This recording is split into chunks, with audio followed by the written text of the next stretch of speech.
My name is Caitlin Fletcher, and I'm 17 years old. 3 weeks ago, my parents cut off my schooling until I apologized to their golden boy, my brother Dylan. They thought one ultimatum would bring me to my knees. They thought I'd beg. They thought wrong. I didn't post anything on social media. I didn't throw a tantrum. I didn't need to. I had something better: a full scholarship to Georgetown Prep, a transfer already approved, and 6 months of silent planning they never saw coming.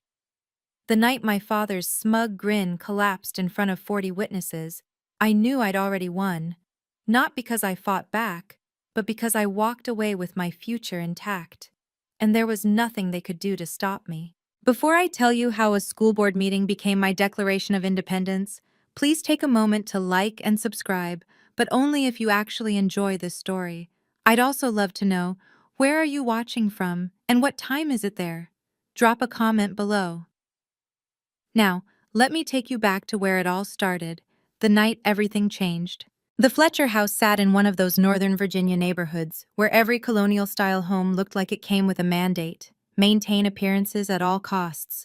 2 Audis in the garage, Whole Foods organic groceries on the granite countertops. The kind of place where success wasn't just expected, it was displayed. I'd lived there for 17 years, but I'd stopped feeling at home around 14. That night, the night that would change everything, I sat at the kitchen island with my SAT prep book open, highlighter in hand, while my parents came through the front door carrying pizza boxes and the sound of Dylan's latest victory. They'd just returned from his soccer game. Again. "Did you see that goal?" My father's voice boomed through the foyer. "Right corner? The keeper didn't stand a chance." "I got it on video," my mother said, already pulling out her phone to replay it. Dylan strutted in behind them, still in his grass-stained uniform, grinning like he'd won the World Cup instead of a regular season game. He grabbed a slice from the box, from his favorite pizza place naturally, and didn't bother asking if I'd eaten. I hadn't. "You should have been there, Kate," Dylan said around a mouthful of pepperoni.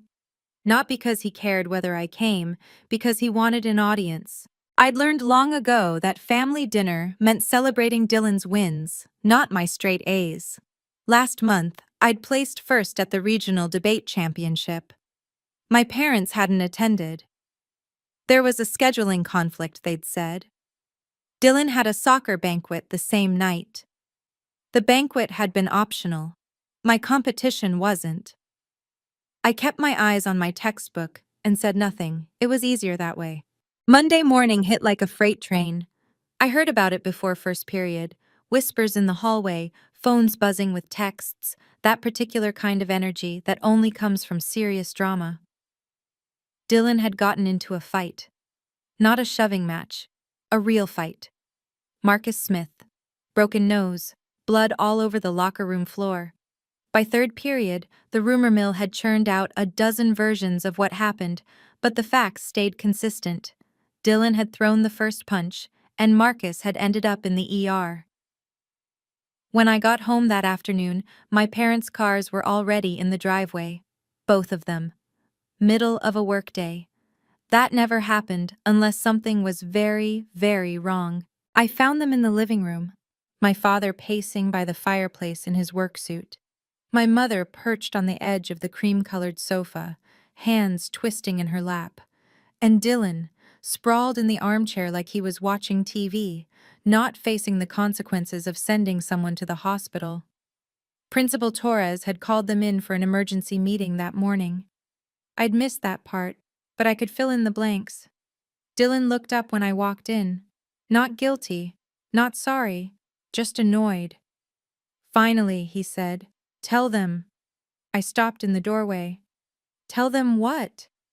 My father turned, his expression carved from stone. "Did you tell people Dylan cheated on his history exam?" I blinked. "What? No, Marcus said you did," Dylan cut in, leaning forward. "He said you told half the junior class I copied answers off Jenny Martinez. That's why he came at me in the locker room. He called me a cheater and a fraud. I was defending myself." I stared at him. "I never said that. I've never even talked to Marcus about you." But my father wasn't looking at me like he believed me. He was looking at me like I'd already been tried and convicted. "Is this true?" My father's voice was cold, controlled. The tone he used when he'd already made up his mind and was just going through the motions of asking, "Did you tell people Dylan cheated?" "No." I kept my voice steady even though my heart was hammering. "I didn't say anything to anyone. I don't know where Marcus heard that, but it wasn't from me." My mother stood, smoothing her cardigan like she could smooth over the situation with the same gesture. "Caitlin, Dylan wouldn't lie about something like this. You've always been competitive with him." Competitive, that was the word she always used, as if wanting to be seen, to be valued, was some kind of character flaw. "I'm not lying." I looked at Dylan. He met my eyes without flinching, his expression perfectly calibrated, just hurt enough to look like the victim, just defiant enough to look like he'd been wronged. He'd practiced this face his whole life. "Dylan, you know I didn't say that." "You've been jealous since forever," he shot back. "You can't stand that people actually like me." "That's enough." My father held up a hand. He turned to me, and I saw it then. The decision had already been made. "Here's what's going to happen. You're going to apologize to your brother, privately and then publicly at next week's school board meeting." The floor tilted under my feet. "What?"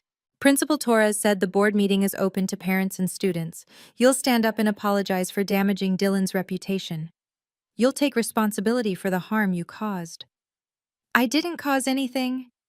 "Until you do," my father continued, as if I hadn't spoken. "We're suspending your college fund contributions and any financial support for school expenses. You need to learn that actions have consequences."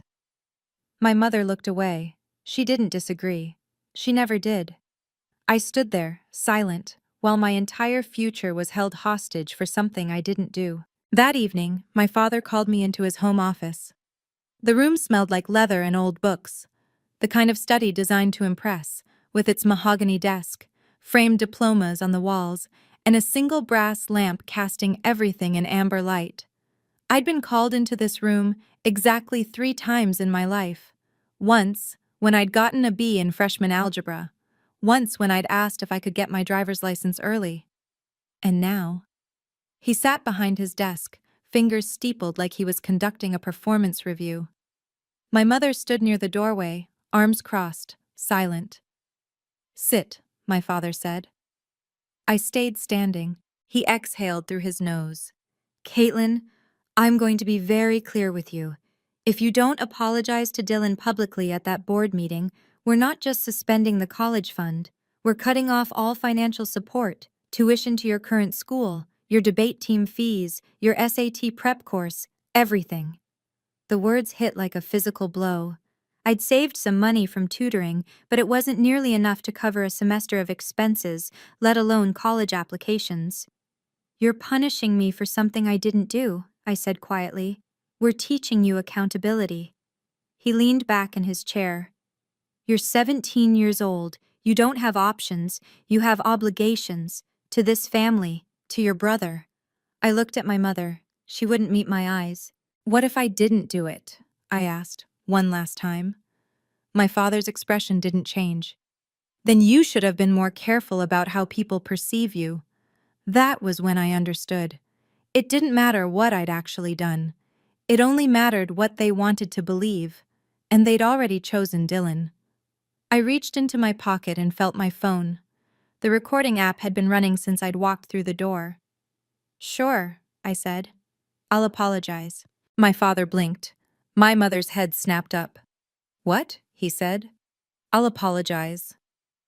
I kept my voice even, calm, the way I'd learned to speak during debate tournaments when my opponent was losing their temper. "At the board meeting, I'll do it." Dylan appeared in the hallway behind my mother, smirking. "Took you long enough?" My father exchanged a glance with my mother. They'd expected a fight. Tears, maybe. Yelling. I'd given them none of that. "Good," my father said, though he sounded uncertain. "We'll discuss the exact wording later this week." Fine. I turned and walked out of the office, past Dylan, who was still grinning like he'd won something, and up the stairs to my room. I closed the door quietly, locked it, and stood there in the dark for a long moment. Then I sat down at my desk and opened my laptop. They thought sure meant surrender. It didn't. I opened my email and scrolled to a message I'd received 3 months ago, the one with the Georgetown Preparatory Academy logo in the header, the one I'd read so many times I had it memorized. Dear Miss Fletcher, we are pleased to inform you that you have been awarded a full merit scholarship. I clicked into my drafts folder. The transfer paperwork was already 90% complete. I'd been working on it since April, just in case. Just in case I ever needed an exit. Tonight, I'd realized I did. I pulled up the emancipation petition forms I'd saved from the DC government website and started filling in the sections I'd left blank. I didn't need their permission. I'd stopped needing it 6 months ago. 6 months earlier, I'd been sitting in the back corner of the school library, trying not to cry. It had been a bad week. Dylan had borrowed my laptop without asking and returned it with a cracked screen. When I'd told my parents, they'd said accidents happen, and I should be more careful where I leave my things. Then my mother had missed my final debate tournament of the season, the one that would determine whether I made captain, because Dylan's team had a playoff game. We'd won. I'd been named captain. She hadn't been there. I'd thought I was alone in the library until I heard Mrs. Nguyen's voice behind me. Caitlin? I wiped my eyes quickly and turned. Mrs. Nguyen was my guidance counselor, a soft-spoken woman in her early 50s with sharp eyes that missed nothing. She'd immigrated from Vietnam as a teenager, put herself through college, and spent the last 25 years making sure students like me didn't slip through the cracks. I'm fine, I said automatically. She sat down across from me. You don't look fine.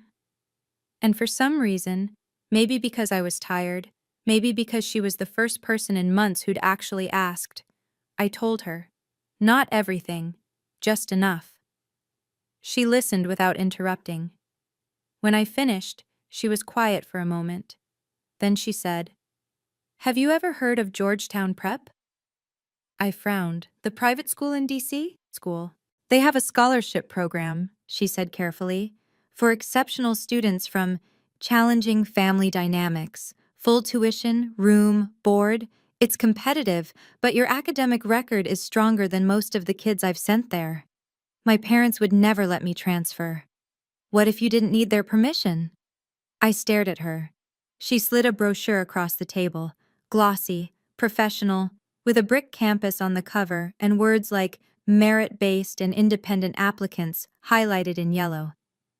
Think about it, she said. And if you want to talk more, my door is always open. I took the brochure home that night. I didn't throw it away. 3 days after the sure conversation, my father made it official. He called Principal Torres and requested time on the agenda for next week's school board meeting. Public comment period. 5 minutes for a family matter. Torres agreed. Of course she did. My father was a senior logistics manager at a Fortune 500 company and a frequent donor to the school's athletics program. When Richard Fletcher asked for something, people said yes. By lunch the next day, everyone knew. Dylan made sure of it. Did you hear? I overheard him telling his teammates in the cafeteria. Caitlin's gonna apologize to me in front of the whole board, and like half the parents are gonna be there. Finally, right? His friends laughed. A few looked uncomfortable, but nobody contradicted him. I kept walking, tray in hand, eyes forward. My best friend Emily caught up with me at our usual table by the windows. Is it true? She asked, sliding into the seat across from me. The board meeting? Yeah. Are you seriously going to apologize? I stabbed a fork into my salad. That's the plan. Emily lowered her voice. Kate, everyone knows you didn't say that stuff about Dylan. Marcus is full of it. Doesn't matter what everyone knows. It matters what my parents believe. This is insane. It's fine. I met her eyes. Trust me, I'll be there. She frowned, like she was trying to read between the lines, but I didn't give her anything else. By the end of the week, the rumor mill had turned me into either a villain who'd finally been caught or a martyr being sacrificed to save her brother's reputation. I didn't correct either version. I just kept my head down, finished my transfer paperwork, and scheduled an appointment with a notary public for Saturday morning. The board meeting was Monday night. I had 72 hours. Monday morning, the day of the board meeting. I arrived at school 45 minutes early, before most of the staff and long before any students. The hallways were empty, fluorescent lights humming overhead, the air still smelling faintly of industrial cleaner. I went straight to my locker. It took me less than 10 minutes to clear it out. My debate trophies, 3 of them, polished brass, each one engraved with first place and my name. The photo collage Emily had made me last year. My textbooks, already organized by subject. I packed everything into a canvas tote bag and closed the metal door one last time. The locker stayed empty, no note, no explanation. I walked to the main office next, where the attendance secretary was just logging into her computer. "Morning, Caitlin. You're here early. I need to drop something off for Principal Torres." She gestured toward the principal's door. "She's in. Go ahead." I knocked. Torres called for me to enter. She was sitting behind her desk, coffee in hand, reading through a stack of paperwork. When she saw what I was holding, a manila folder, neatly labeled, her expression shifted. "Caitlin?" I set the folder on her desk. "My transfer paperwork. Signed, notarized, effective immediately." She opened it slowly, scanning the first page. Her eyes widened when she reached the scholarship letter. Then the emancipation documents. "Are you sure about this?" Her voice was quiet.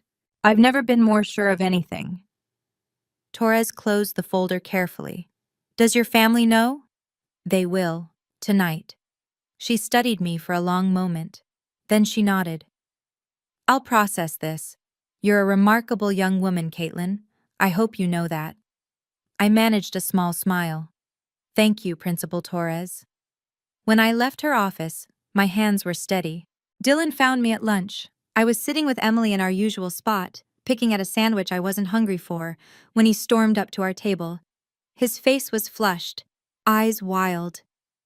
"What the hell are you doing?" Emily looked up, startled. I set down my sandwich. "You're going to have to be more specific," I said calmly. "Your locker. It's empty. I saw it." He planted his hands on the table and leaned in. "Where's all your stuff?" "I cleaned it out." "Why?" "Does it matter?" "Yeah, it matters!" His voice was getting louder. People at nearby tables were starting to stare. "You're supposed to apologize tonight. You're supposed to—" "I'll be at the meeting," I interrupted. "I said I would. I'll be there." He stared at me, suspicion dawning in his eyes. "What did you do?" "Nothing you need to worry about." "Caitlin." I stood, gathering my trash. "I'll see you tonight, Dylan." I walked away before he could respond. Emily scrambled to follow me. "Kate, what's going on?" she whispered once we were in the hallway. "I'm transferring, Georgetown Prep, full scholarship." She stopped walking. "What?" "I'll explain later, I promise. But tonight at the board meeting," I paused. "Just trust me, okay?" She nodded slowly, still processing. By the time I got home that afternoon, Dylan had already called my parents. I could hear my father's voice booming from the study before I even opened the front door. When I stepped inside, all 3 of them were waiting in the living room. My father's face was red. My mother looked like she'd been crying, and Dylan stood near the fireplace, arms crossed, looking vindicated. "We need to talk," my father said, "now." My father stood in the center of the living room like a general addressing a deserter. "Dylan tells us you've cleared out your locker, and when I called the school, Principal Torres confirmed you've submitted transfer paperwork." He took a step toward me. "You can't do this without our permission. You're a minor."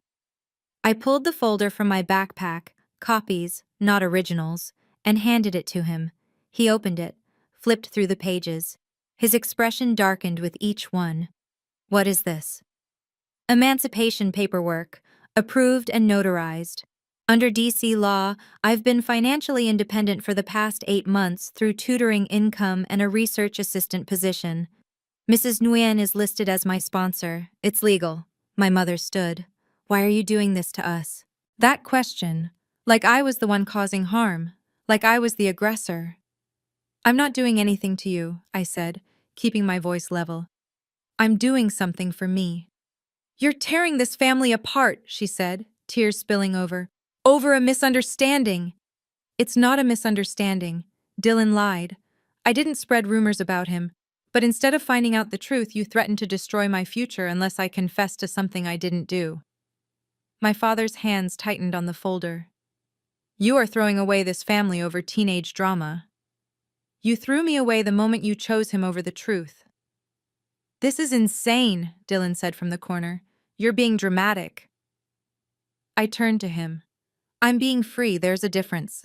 My father slammed the folder down on the coffee table. If you walk out that door tonight, you're not welcome back. Do you understand me? Ever. I understand. My voice didn't shake. The board meeting starts at 7. I'll see you there. I walked upstairs to finish packing. Behind me, I heard my mother sobbing. I didn't look back. An hour later, my father tried one more time.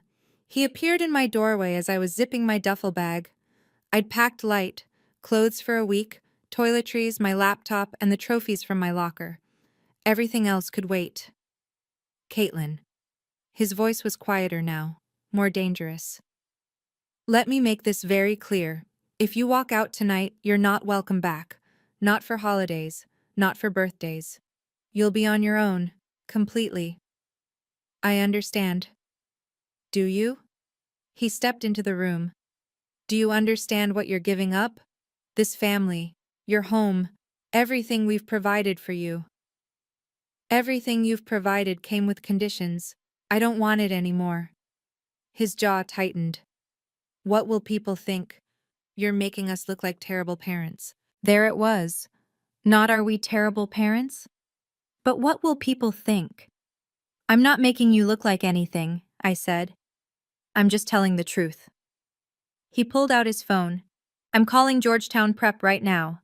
I'm withdrawing your enrollment. You can try. He dialed. Put it on speaker. A professional voice answered. Georgetown Preparatory Academy, how may I direct your call? Headmaster Blackwell, please. This is Richard Fletcher. A pause. Then Dr. Blackwell's voice came on the line, calm and measured. Mr. Fletcher, how can I help you? I need to withdraw my daughter's enrollment. There's been a misunderstanding. I'm sorry, Mr. Fletcher, but I can't discuss Miss Fletcher's enrollment with you. She's legally emancipated, and her scholarship and housing are in her name. If she wishes to make changes, she'll need to contact us directly. My father's face went white. Dr. Blackwell continued. We're honored to have her, sir. Good evening. The line went dead. At 6 o'clock, I sat at my desk and assembled 3 identical folders. Navy blue, professional. The kind you'd use for a business presentation. Inside each one, a printed copy of the Georgetown Prep Scholarship offer, signed by Dr. Martin Blackwell. Full merit-based, covering tuition, housing, and expenses. Awarded based on my research proposal about equitable access to mental health resources in secondary education. My emancipation paperwork, notarized and approved, showing 8 months of financial independence through tutoring revenue and my position as a research assistant for a local university professor. A transcript of the conversation from my father's office. The one where he'd threatened to cut off all financial support unless I apologized. Legal under DC's one-party consent recording law. I labeled each folder in neat handwriting, for Principal Torres, for the school board, for my records. My phone buzzed. A text from Mrs. Nguyen. Ready? I'm outside. Almost. 5 minutes. Take your time. You've got this. I changed into the outfit I'd chosen carefully that morning. White button-down shirt, navy blazer, black slacks. The blazer was new. I'd bought it with my tutoring money 2 weeks ago. Georgetown Prep colors. Deliberate. I stood in front of my bedroom mirror and barely recognized myself. Not because I looked different, because for the first time in years, I looked like someone who wasn't afraid. I picked up my duffel bag, slung it over my shoulder, and grabbed the 3 folders. Downstairs, I could hear my parents talking in urgent, hushed voices. Dylan's heavier footsteps paced back and forth. I walked down the stairs one last time. They were all in the living room, dressed for the meeting. My mother had put on makeup to hide the fact that she'd been crying. My father wore a suit. Dylan looked nervous.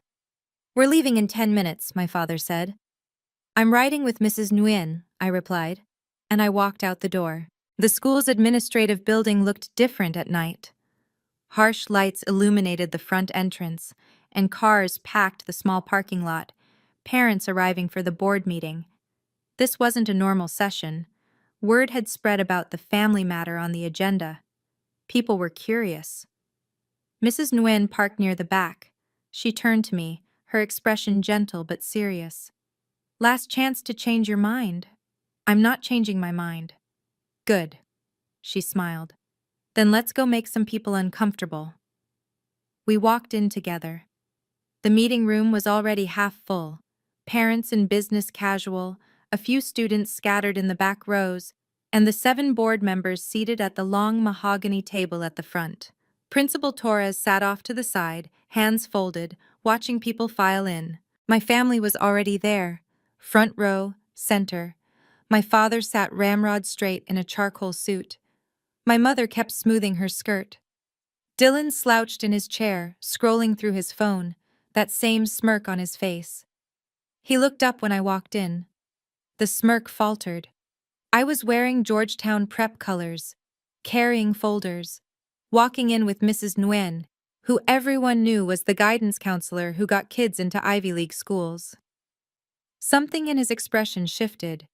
Confusion, then worry. I took a seat 3 rows back, on the opposite side of the room. Mrs. Nguyen sat beside me. The board chair, a woman in her 60s with silver hair and reading glasses on a chain, rapped her gavel on the table. "Good evening. This meeting of the school board is now in session. We have several items on the agenda tonight, including a request from Mr. Richard Fletcher for public comment time regarding a family matter." She looked directly at my father. "Mr. Fletcher, you have 5 minutes." My father stood, buttoning his suit jacket, and the performance began. My father approached the microphone at the front of the room with the confidence of someone who'd never been told no. "Thank you, Madam Chair, board members." He nodded respectfully. "I appreciate you giving me this time tonight." He turned slightly, addressing the room. The parents, the witnesses. "My family has been through a difficult situation recently. My son Dylan was involved in an altercation at school, something I'm sure many of you have heard about. A boy was hurt. That's serious, and we don't take it lightly." A few parents nodded. My mother sat very still, hands clasped in her lap. "But what led to that altercation," my father continued, "was equally serious. My daughter Caitlin—" He gestured toward me without looking directly at me. "Spread false information about Dylan to other students. She told people he'd cheated on an exam. Those rumors got back to the boy involved, and that's what sparked the fight."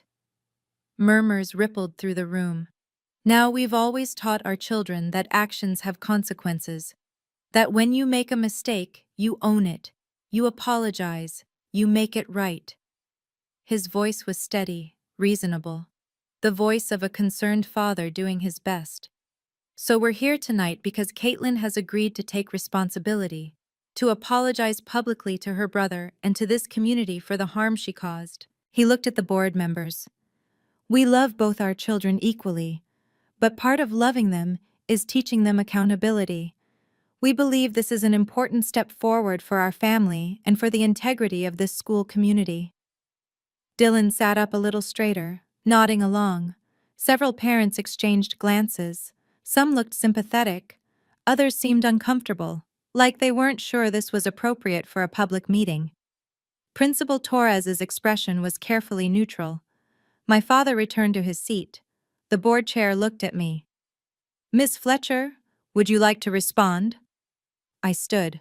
I walked to the microphone, folders in hand. The room went silent. "Thank you, Madam Chair." My voice came out steady, clear.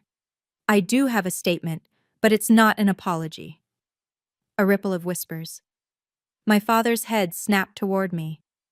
I'm here tonight to inform the board and this community that I'm transferring to Georgetown Preparatory Academy, effective immediately.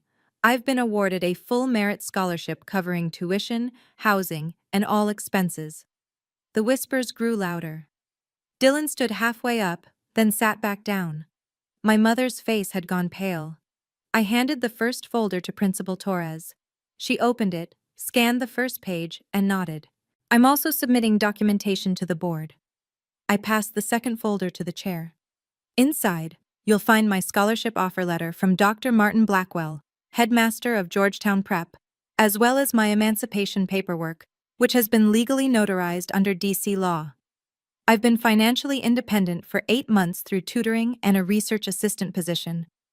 The board chair put on her reading glasses and began flipping through the pages. I turned to face the room, to face my parents.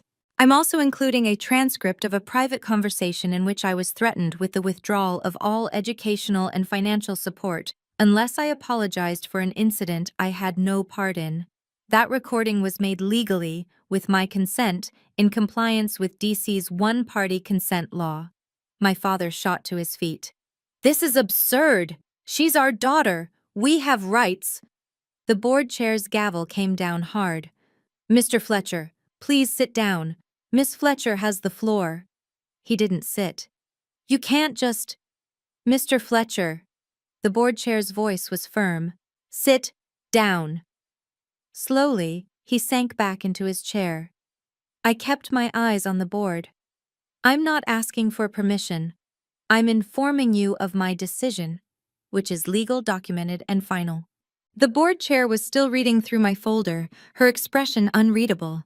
One of the other board members, a man in his 40s who I recognized as a local attorney, leaned over to read along with her. These documents appear to be in order, the chair said carefully. Miss Fletcher, can you explain the circumstances that led to your emancipation petition? Yes, ma'am. I kept my voice even, professional. For the past 8 months, I've supported myself financially through private tutoring and a research assistant position with Dr. Sarah Martinez at Georgetown University. I earn approximately $900 per month, which covers my personal expenses and savings. Mrs. Patricia Nguyen, my guidance counselor, served as my sponsor for the emancipation process. Mrs. Nguyen stood briefly. I can confirm that, Madam Chair. The attorney board member spoke up. And Georgetown Prep scholarship? Can you tell us more about that? It's merit-based. I submitted a research proposal about equitable access to mental health resources in secondary education. The scholarship covers full tuition, housing, and a stipend for educational expenses. Dr. Blackwell awarded it based on academic achievement and the strength of my research. When were you notified? 3 months ago. More whispers. My father's face had gone from red to almost purple. The board chair set down the folder. Mr. Fletcher, were you aware of your daughter's emancipation status? No. His voice was tight. Because it's nonsense. She's 17. She can't just… Actually, she can. The attorney board member tapped the paperwork. If she meets the financial independence threshold and has an approved sponsor, emancipation is legal in DC for minors 16 and older, and these documents are properly notarized and filed. My father looked at my mother. She was crying silently, mascara running down her cheeks. But, he started. Mr. Fletcher, the chair interrupted, if these documents are legitimate, and they appear to be, then Miss Fletcher no longer requires parental consent for educational decisions. My father stood again, his hands gripping the back of the chair in front of him. This is a family matter, he said, voice shaking. It should be handled privately, not in front of… You're the one who requested public comment time, I said quietly. He whirled toward me.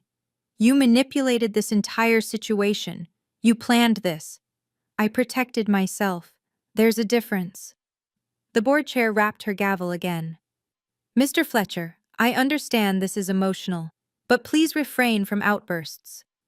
My daughter is making a huge mistake. With all due respect, the attorney board member interrupted, she's exercising her legal rights. And from what I'm reading here, she has good reason to. My father's mouth opened and closed. The board chair looked at me. Miss Fletcher, you mentioned an incident involving your brother. Can you clarify? I took a breath. This was the part that mattered. Not just for me, but for Marcus Smith. My brother Dylan assaulted another student, Marcus Smith, 2 weeks ago. Marcus suffered a broken nose and a concussion.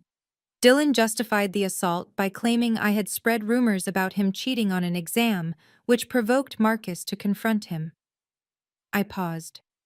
I never said anything of the sort. I have never discussed Dylan's academic record with Marcus or anyone else. Dylan lied to avoid taking responsibility for his actions. The room erupted.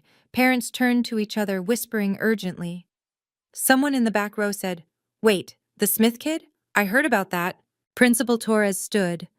"I can confirm that our investigation found no evidence connecting Miss Fletcher to the altercation. Dylan's disciplinary hearing is still pending."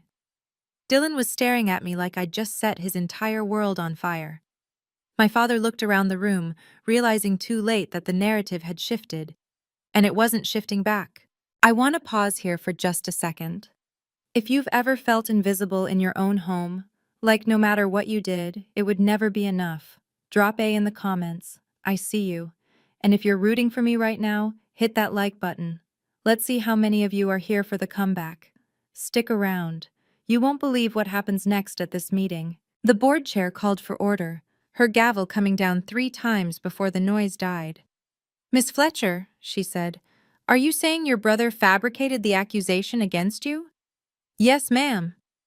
"And you're stating for the record that you had no involvement in the incident that led to Marcus Smith's injury?" "Correct. I've never spoken to Marcus about my brother.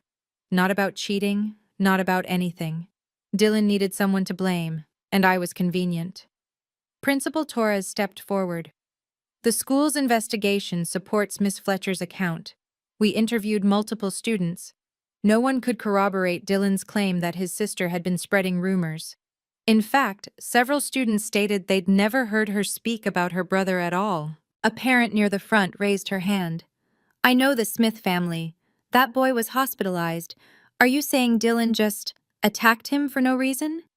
"There was a reason," I said. "Dylan has a temper. He doesn't handle criticism well, and when Marcus questioned something he said, I don't know what exactly, Dylan reacted with violence. Then he blamed me to make himself look like the victim." My father was on his feet again. "That's not— Dylan was defending himself." "Against what?" I turned to face him directly. "Marcus weighs maybe 130 pounds. He's in the orchestra. He's not a fighter. Dylan outweighs him by 50 pounds and plays varsity soccer. There was no self-defense. There was just Dylan, angry, and someone smaller who couldn't fight back." My mother was sobbing openly now. Dylan's face had gone bright red. "You're lying. You've always hated me." "I don't hate you," I said, and I meant it. "But I won't be punished for your choices anymore." The board chair looked at Principal Torres. "Has the family of the injured student been informed of tonight's testimony?" "I'll contact them immediately," Torres said. "See that you do. And Dylan Fletcher's hearing will be escalated. This board takes violence seriously." The door at the back of the room opened. Everyone turned. A man in his mid-50s entered, wearing a charcoal suit with a Georgetown prep pin on his lapel. His hair was silver, his posture straight, and he carried himself with the quiet authority of someone who'd spent decades in education. Dr. Martin Blackwell. "My apologies for the interruption," he said, his voice calm but carrying easily through the room. "I'm Dr. Blackwell, headmaster of Georgetown Preparatory Academy. I wanted to be here in person to address any questions about Miss Fletcher's enrollment." The board chair blinked. "Dr. Blackwell, this is unexpected.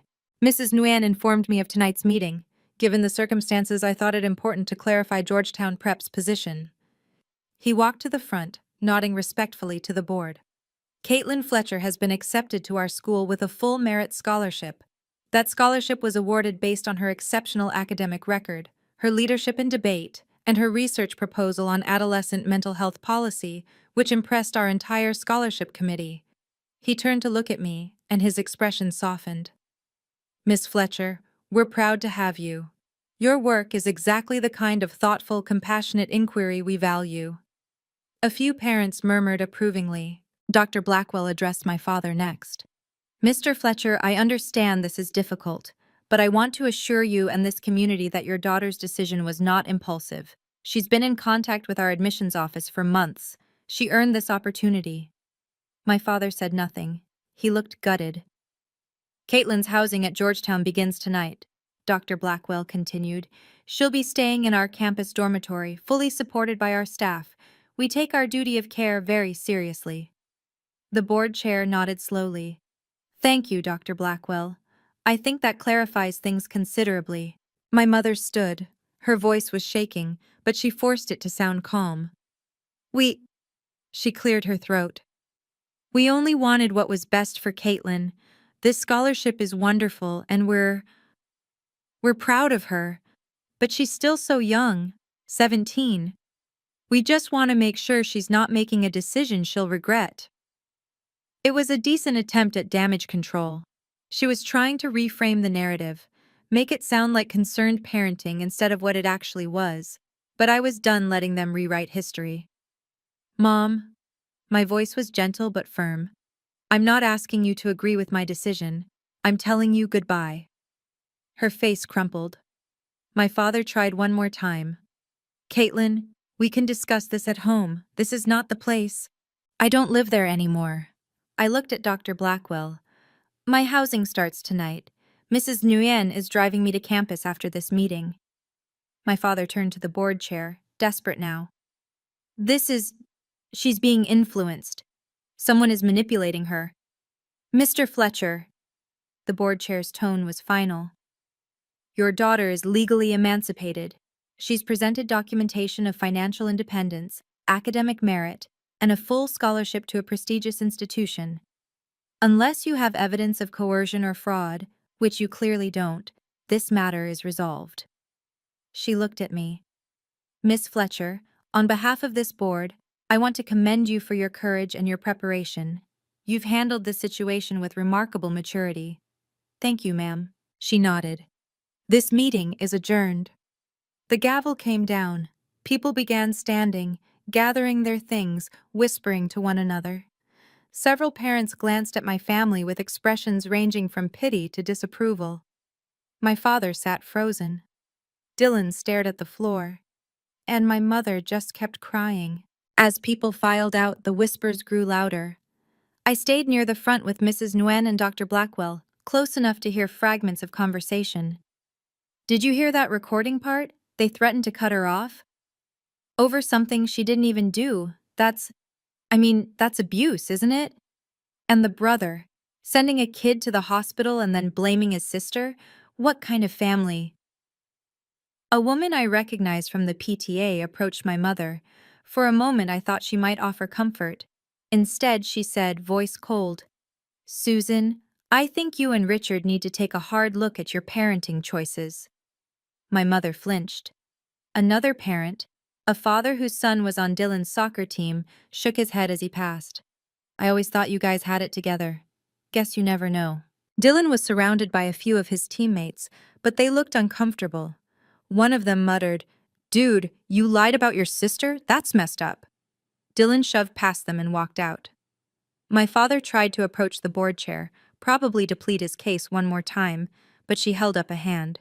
Mr. Fletcher, I think it's best if we table any further discussion. Your family needs time to process. It was a polite dismissal.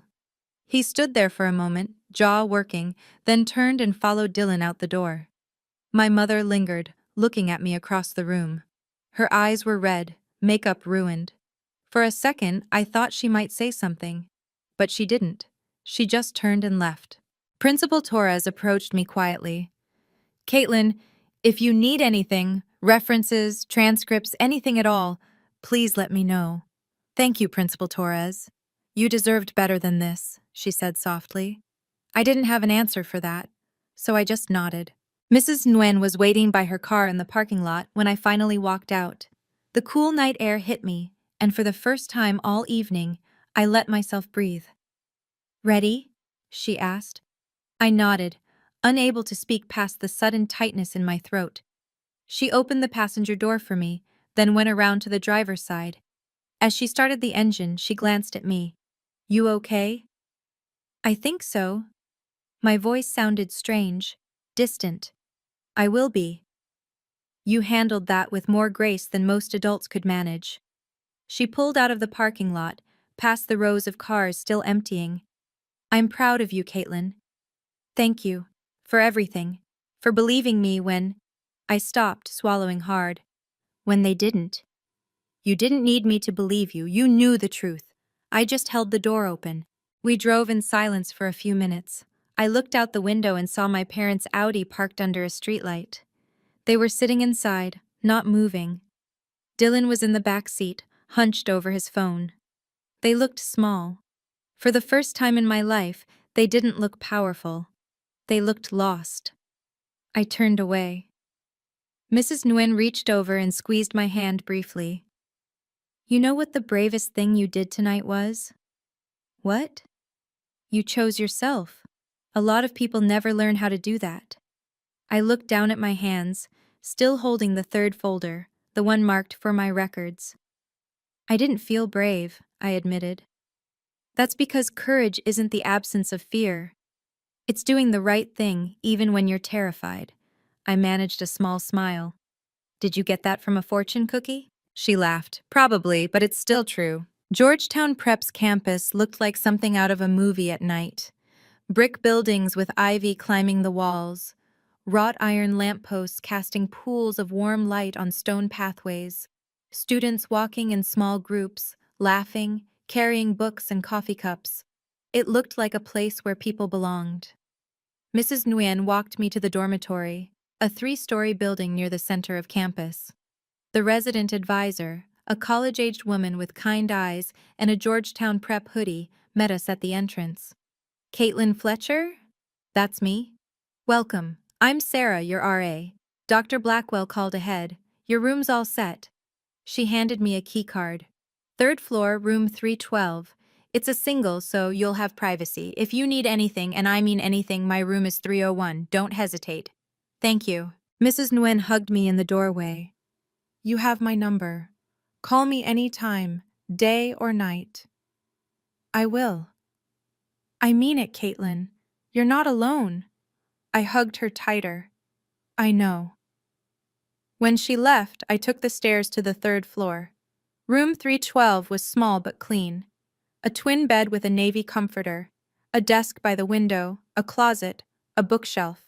Everything simple and functional. I set my duffel bag on the bed and looked around. No one was yelling. No one was crying. No one was blaming me for things I didn't do. It was quiet. I sat down at the desk and opened my laptop. 37 text messages, 12 missed calls, all from my family. I didn't read them. I blocked all 3 numbers, cleared the notifications, and closed the phone. Then I looked out the window at the campus below. Students moving between buildings, living their lives, free and unburdened. For the first time in 17 years, I went to bed without wondering if I was enough. Here, I already was. A week later, I received an email from Principal Torres. I was sitting in Georgetown Prep's library, a beautiful space with high ceilings, tall windows, and shelves that smelled like old paper and possibility, when my laptop pinged. Subject: Update regarding Dylan Fletcher. Dear Caitlin, I wanted to inform you that following the school board meeting and subsequent investigation, Dylan Fletcher has been suspended for the remainder of the semester.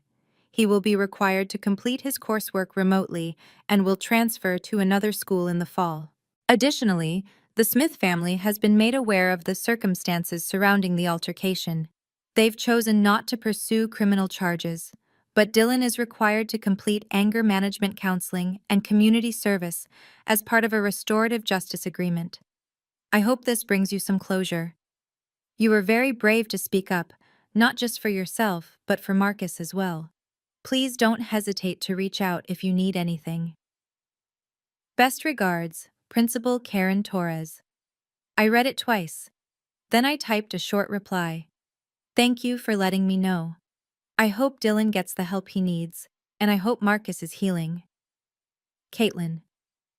I closed the laptop and leaned back in my chair. Dylan had consequences, real ones.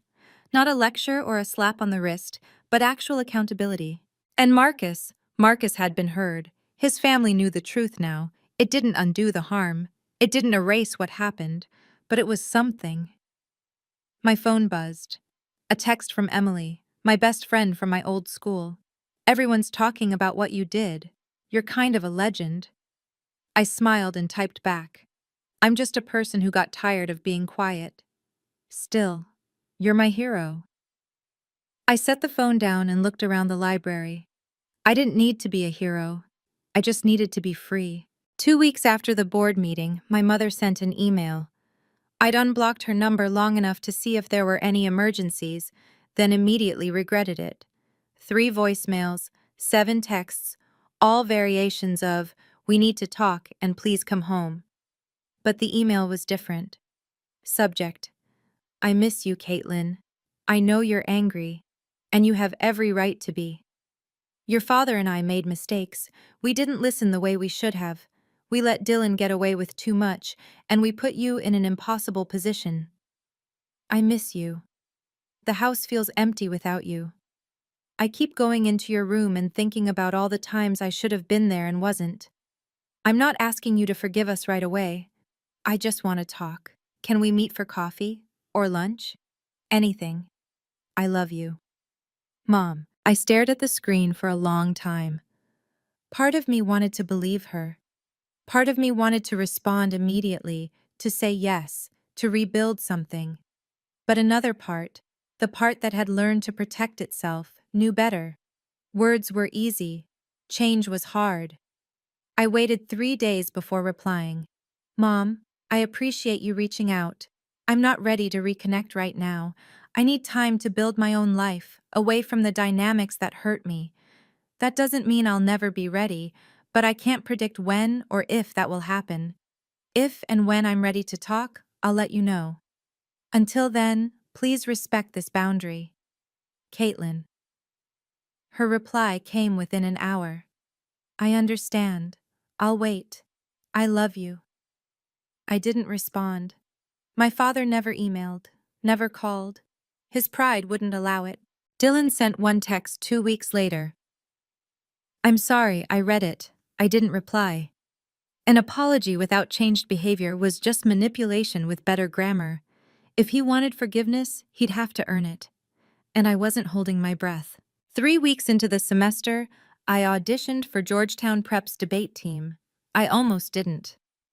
The old fear crept in, the voice that said I wasn't good enough, that I'd only been captain at my old school because the competition wasn't serious, that here, surrounded by kids from elite backgrounds, I'd be exposed as a fraud. But I went anyway. The tryouts were held in a lecture hall with dark wood paneling and portraits of distinguished alumni lining the walls. 8 students showed up. I recognized a few from my classes, sharp, confident, the kind of kids who'd been groomed for success since birth. The team captain, a senior named Marcus, different Marcus, not the one from my old school, handed out the debate prompt. Should educational institutions prioritize merit-based or equity-based admissions policies? We had 15 minutes to prepare, then 2 minutes to argue. I went last. When it was my turn, I stood at the podium and made my case, not just with facts and logic, but with the weight of lived experience. I talked about access and opportunity, about how merit without equity was just privilege rebranded, about how the best schools claimed to want diversity, but never interrogated the systems that determined who got to be excellent in the first place. When I finished, the room was silent. Then Marcus grinned. That was flawless. Where'd you learn to structure an argument like that? Life experience, I said. He laughed. You're on varsity. Welcome to the team. That night, the team went out for pizza. Real pizza, not the fancy kind my old family ordered. We crowded into a booth, argued about everything from foreign policy to whether pineapple belonged on pizza, and for the first time in months, I felt like I was exactly where I was supposed to be. No performance, no pretending, just me. Real quick, if you've ever walked away from people who didn't value you and found your people on the other side, drop a comment. I'd love to hear your story. And if you're rooting for this version of my life, the one where I get to just be, hit that subscribe button. There's more to this story, and I think you'll want to hear how it ends. Now, let's talk about what happened next. Spring semester brought the annual Georgetown Prep Scholarship Gala. It was held in a ballroom off campus, chandeliers dripping crystal, round tables dressed in white linen, a stage at the front with a podium and microphone. Parents and donors filled the room, dressed in cocktails attire, sipping wine and writing checks to support the next generation of students. I wore a navy dress, simple, elegant, purchased with money I'd saved from tutoring. Mrs. Nguyen had helped me pick it out. She was there that night too, sitting at a table near the front. Dr. Blackwell took the stage after dinner. Tonight, we celebrate the students who embody Georgetown Prep's values: academic excellence, intellectual curiosity, and a commitment to using their gifts to serve others. He listed several names: students who'd published research, won national competitions, earned early admission to Ivy League schools. Then he said mine. Caitlin Fletcher joined us mid-year as a merit scholar. In just 6 months, she's become captain of our varsity debate team, published an article in the Journal of Adolescent Health Policy, and founded a peer mentorship program for first-generation college students. I hadn't realized how much I'd done until I heard it spoken aloud. Caitlin exemplifies what it means to overcome adversity with grace and intellect. Would you please join me in welcoming her to the stage? Applause filled the room. I walked to the podium, heart pounding. Thank you, Dr. Blackwell. I looked out at the audience, donors, parents, students, and Mrs. Nguyen, who was wiping her eyes. I'm here tonight because people believed in my potential when my circumstances didn't. Mrs. Nguyen, my guidance counselor, saw something in me I couldn't see in myself. Dr. Blackwell and this school gave me a chance when I needed it most. I paused. To anyone watching who feels trapped, by family, by expectations, by people who underestimate you, your worth isn't defined by who believes in you. Find your door. Walk through it. You deserve a place where you don't have to shrink to fit. The applause was louder this time. After the speeches, I found Mrs. Nguyen near the back of the ballroom. She was standing by one of the tall windows, looking out at the garden lights, and when she saw me approaching, she smiled. You did beautifully up there. I hugged her. Thank you, for everything, for seeing me when no one else did. She hugged me back, and when we pulled apart, her eyes were red. You did this yourself, Caitlin. I just held the door open. You held more than that. My voice cracked. You held space for me when I didn't have anywhere safe to go. You gave me options when I thought I didn't have any. I stopped, trying to find the right words. You saved my life. Mrs. Nguyen shook her head gently. You saved your own life. I just reminded you that you could. We stood there in silence for a moment, watching the other guests mingle. Can I ask you something? I said. Of course. Why did you help me? You barely knew me. She tilted her head, considering. I've been a counselor for 25 years. I've seen a lot of kids slip through the cracks because no one bothered to look twice. You were brilliant, hardworking, and kind, but you were invisible in your own home. That's not fair, and I couldn't let it continue. You didn't have to do all this. Yes, I did. Her voice was firm. Because if I didn't, who would? Kids like you are the reason I still do this job. You're the reason I believe education can change lives. I didn't trust myself to speak, so I just hugged her again. Go enjoy the rest of your night, she said, smiling. You've earned it. 18 months passed. My family didn't come to the gala. I hadn't invited them, and they hadn't asked. There was no tearful reunion, no grand apology, no movie-perfect moment where everyone hugged and promised to do better. My mother sent occasional emails, updates about the family, questions about school, carefully worded attempts to rebuild a connection. I replied politely but briefly. Surface-level conversations, nothing deep. My father never reached out, not once. And Dylan tried, eventually. 6 months after the board meeting, he sent another message. I'm in therapy now. Real therapy, not just the anger management the school made me do. I'm starting to understand why I acted the way I did, why I blamed you. I don't expect you to forgive me. I just want you to know I'm trying to be better. I read it 3 times before responding. I'm glad you're getting help. I hope it works for you. That was all. A month later, he sent another. I know I don't deserve your forgiveness, but I am sorry. For everything, for lying, for making you the scapegoat, for being the reason you had to leave. I responded again, just as briefly. I didn't leave because of you. I left because I needed to choose myself. He didn't message again after that. And I was okay with it. Some bridges aren't meant to be rebuilt. Some are meant to be left behind so you can build new roads forward. I didn't hate my family. I didn't wish them harm. But I also didn't owe them access to my life, just because we shared DNA. Forgiveness wasn't mandatory, healing was. And I chose to heal in a place where I wasn't being hurt. By the end of my senior year, I'd applied to 6 internships. I got 5 offers. The one I accepted was from the Brookings Institution, a policy think tank in Washington, D.C., focused on education reform and social equity. It was competitive, unpaid, but prestigious. The kind of opportunity that opened doors.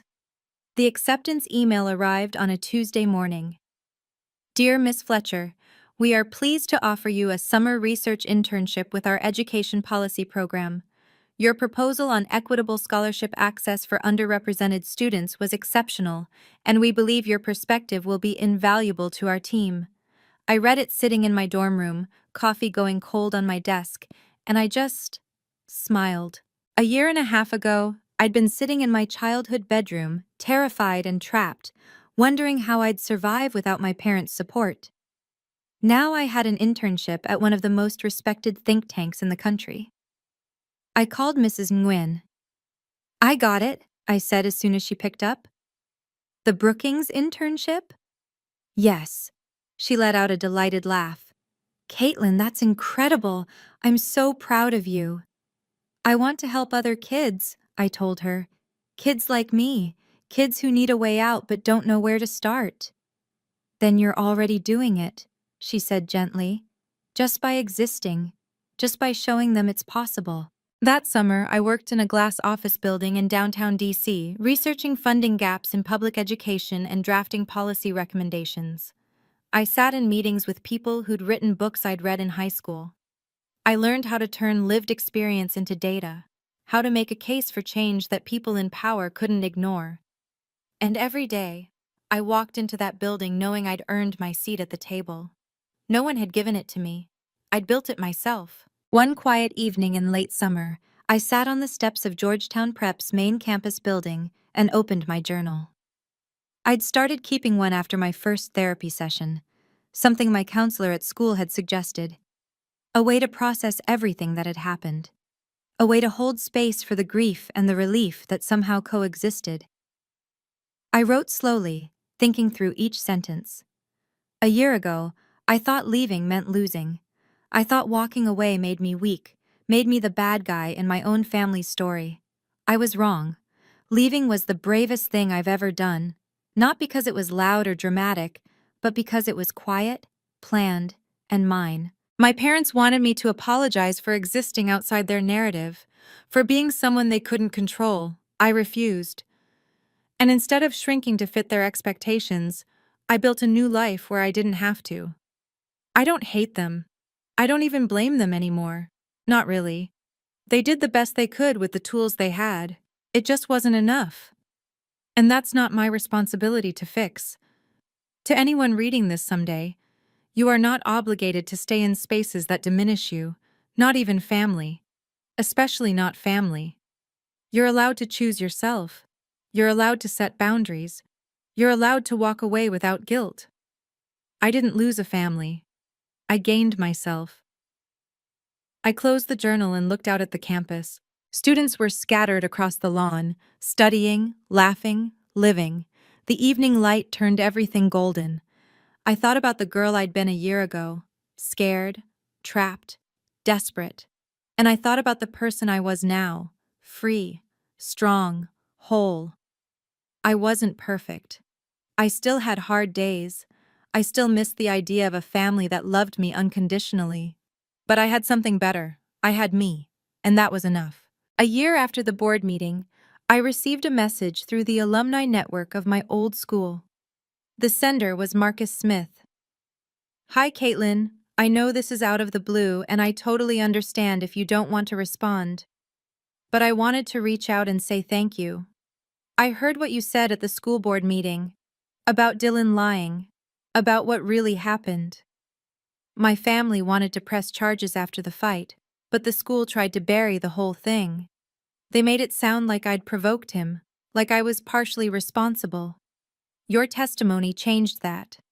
The school reopened the investigation, and Dylan had to go through restorative justice. He apologized, actually apologized, and he's in counseling now. I don't know if it'll stick, but at least someone held him accountable. More than that, though, seeing you stand up for yourself, and for me, even though we barely knew each other, gave me the courage to do the same. I transferred schools too. I'm at a place where people don't look the other way when someone gets hurt. Anyway, I just wanted to say thank you. You didn't have to speak up, but you did. And it mattered. I hope you're doing well. Marcus. I read the message 3 times. Then I wrote back. Marcus, I'm so sorry you went through that. You deserved better from the school, from my family, and from everyone who looked the other way. I'm glad you're in a better place now, and I'm proud of you for standing up for yourself. You didn't deserve what happened. None of it. Take care of yourself. Caitlin. I hit send and sat back. Dylan had consequences. Marcus had justice, at least some version of it. And I'd spoken up not just for me, but for someone who couldn't speak for himself. That mattered. During my second year at Georgetown Prep, I volunteered as a peer mentor for incoming students. It wasn't required. I just wanted to give back. One afternoon, a freshman named Lily knocked on my dorm room door. She was small, nervous, clutching a folder of paperwork like it was a life raft. Hi, Mrs. Nguyen said I should talk to you. Mrs. Nguyen had stayed in touch, even after I'd graduated from her school. She still referred students to me, kids who needed advice, who were navigating complicated family situations, who didn't know where to turn. Come in, I said, stepping aside. Lily sat on the edge of my desk chair and told me her story. Her parents wanted her to study pre-med. She wanted to study art. They'd threatened to pull funding if she didn't comply. She felt trapped. I listened without interrupting. When she finished, I said, "You have options. It might not feel like it right now, but you do." Like what? I pulled up a list on my laptop: scholarship databases, emancipation resources, financial aid information, counseling services. Start here. You don't have to make any big decisions today, but you can start gathering information, building a backup plan, just in case. Her eyes widened. You really think I could? I know you can. I did it. So did a lot of other people. She left an hour later with a folder full of printouts and a look of cautious hope on her face. A week later, she texted me. I talked to the financial aid office. There are options, thank you. I smiled. Someone once told me that talent doesn't need permission, it just needs the right door. I was learning that the best thing you can do once you walk through your door is hold it open for someone else. On a cool morning in late October, I sat on the brick steps of Georgetown Prep's main building, a coffee from the campus cafe in one hand and my laptop balanced on my knees. Students streamed past, laughing, arguing about assignments, complaining about exams. Normal college chaos, the kind of chaos that felt like home. My email pinged. It was from Brookings. Caitlin, we were so impressed with your summer work that we'd like to extend your internship into the academic year. You'd work remotely during the school year and return to DC for the summer. If you're interested, let us know. I stared at the screen. A year and a half ago, I'd been sitting in my childhood home, convinced I had no future without my parents' support. Now I had a school that valued me, a mentor who believed in me, friends who saw me, and an internship that could launch my career before I even graduated. I typed back immediately. I'd be honored. Thank you. I closed the laptop and looked out across the campus. The autumn leaves were just starting to turn, gold and red against the brick buildings, the morning light making everything look like a painting.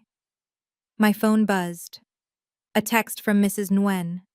How's everything going? Good. Really good. Proud of you, kiddo. I smiled and put the phone away. A group of freshmen walked past, one of them carrying a Georgetown prep hoodie. Another was talking about a debate competition. They looked nervous, excited, like they belonged but weren't quite sure yet. I remembered that feeling. I stood, picked up my coffee, and headed toward the library. I had work to do, papers to write, a future to build. They'd thought taking away their support would break me. Instead, it taught me I never needed it. I had everything I needed all along, myself. Thank you for staying with me through this whole story. If this resonated with you, if you've ever had to choose yourself over people who didn't choose you, leave a comment. I read every single one, and your stories matter.